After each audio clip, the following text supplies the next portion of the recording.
in this guided meditation process called Isha Kriya. And I found it to be extremely profound. And the reason why is this.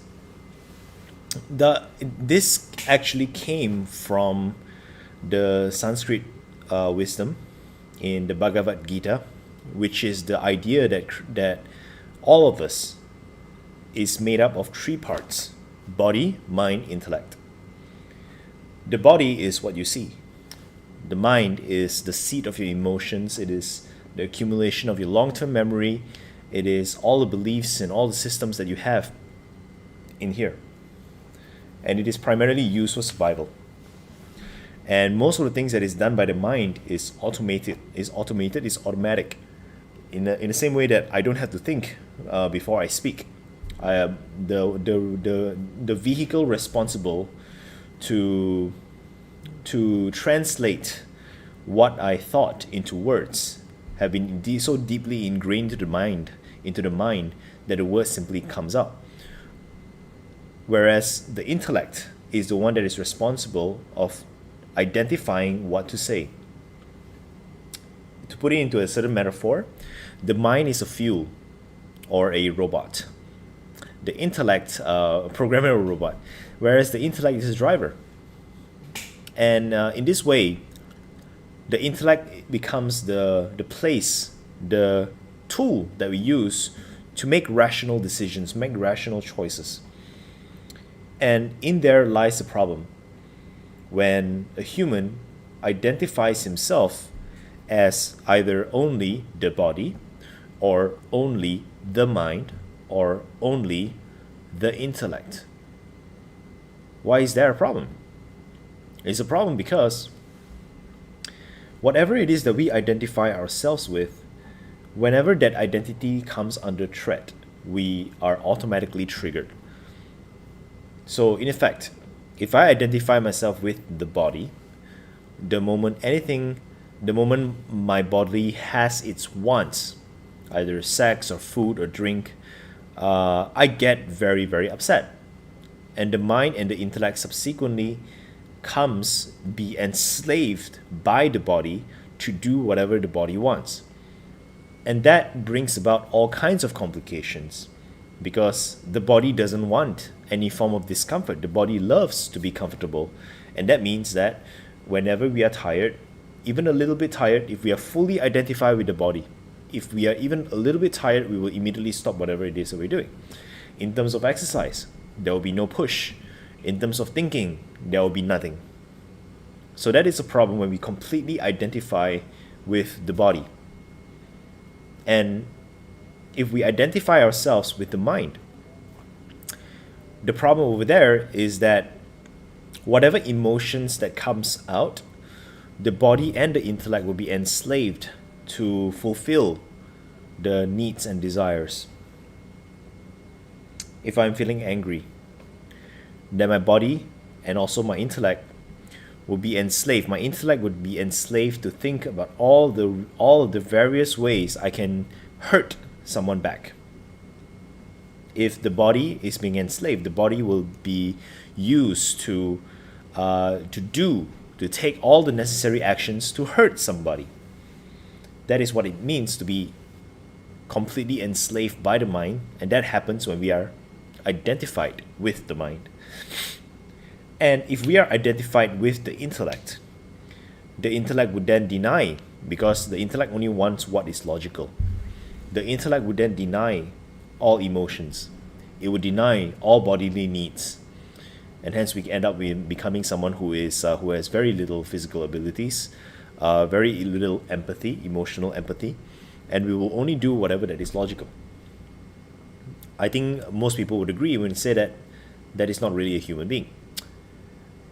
So the premise of I am not my body, and I am not my mind, and I am not even my intellect, is it is idea that we are something else existing outside of it. And the proof is very simple. Sadhguru said that whatever it is that belongs to me can be mine. Vivina said, my body feel pain after I exercise this afternoon. Yeah, you are not your body, Vivian, so don't don't worry so much. So Sadhguru says that whatever it is that is mine can be mine, but it is not me. So in the same way, this cup, I bought it. I spent time to earn the money to buy this cup, and I can say this is rightfully mine, but this cannot be me, and it will not be me. In the same way, what is the food? The food is an accumulation of time. Sorry, the body is an accumulation of time and food. I eat food. Food doesn't. If I eat a fish, I don't turn into a fish. The food turns into a human being. If I eat a meat, if I eat plant, plant turns into this body. So this whole thing is an accumulation of food and time. So I am not my body. And if this is true, then the same thing goes for the memories as well. I am not my memories. Whatever that has happened in my past, those are simply the accumulation of all the memories. And what are belief systems? Belief system is simply an accumulation of repeated recognizable patterns within the mind, within the memories. So if we see rich people behaving in a certain bad way long enough, we would then start to associate rich people with being evil. So, therefore, I am not my mind. And likewise, what is the intellect? The intellect are all of the things that you willfully control: imagination, planning, awareness, attention. It's a mixed up of skills that you can train. If you constantly train your ability to pay attention, eventually you realize that your ability to pay attention is vast. It's pretty powerful. So the intellect is also an accumulation of sorts. And so it cannot be me too. When we realize that I am not my body, I am not my mind, and I am not my intellect, we can accomplish an amazing things. Because all these three facets of us works together in a cohesive whole. And when this happens, we are able to push the body up to the edge of its limits and therefore improve the body. We will be able to push the mind, or actually the mind doesn't necessarily have to be pushed. It pushes itself. We can still the mind. We can tame the mind. We don't still it. We tame it. We tame the mind to do our bidding, to push the body, to push the intellect. And by not being enslaved by the intellect, we would then be able to use the intellect to make the rational choices, use the mind to push both parties, to fuel both parties to do what is necessary, long-term, sustainably, and to use the body to do whatever is necessary. And hence, we appear to the external world as someone who has superhuman qualities.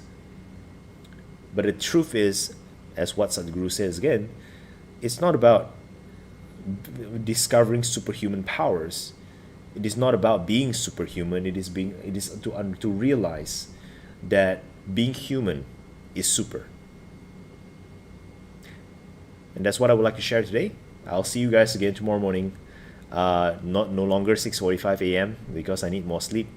I think it's 8:30, depending how I'll do it the first thing I'm awake. For now, I'm gonna leave you guys now to ruminate of what we just discussed. And whatever question you have, type it down. I'll answer it. I love questions. It gives me content. It gives me things to think about as well. So with that being said, I shall see you guys tomorrow morning. Stay safe, stay healthy, and stay true. I shall see you soon.